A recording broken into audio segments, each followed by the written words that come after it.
Welcome to the first day of our Holy Week devotions.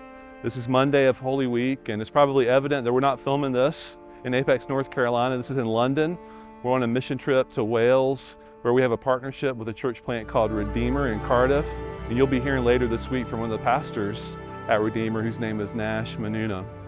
In Mark chapter 11, verses 15 through 18, Mark tells us about how Jesus and his disciples, they go into the city of Jerusalem on Monday. After the events of Palm Sunday, many of the people expected that he was going to come as Messiah and throw off the yoke of Roman rule and oppression, and that he was going to free Israel and restore them to the glory of the kingdom during the reign of King David and King Solomon. But when Jesus and his disciples, when they come to Jerusalem, they go straight to the temple, to the place where God dwelled with his people.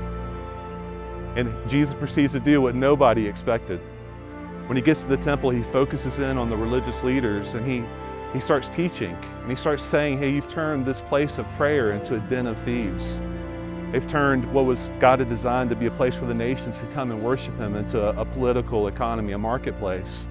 And so Jesus starts throwing out the money changers, he starts tossing the tables, he starts throwing chairs. So none of this goes over well with those religious leaders. They did not expect Jesus to come and to mess with the status quo, to mess with the system that they had set up. And so from that moment on, Mark tells us that they plotted to kill him. They had expectations of who they thought the Messiah was going to be, and Jesus was not that. Each one of us in our own hearts, we also have expectations of who Jesus is and what he's done. And maybe today is a good day for us to just consider, what kind of expectations do I have of Jesus? What do I expect him to do in my own life? So Pastor Jim Davis calls this Monday of Holy Week Disruption Monday, because the reality is that sometimes God uses divine but difficult disruptions to get our attention and to help us to see for who he really is. And so just a couple of questions for us to think on, to reflect and respond as we think about Mark chapter 11. One, how has God disrupted my own life?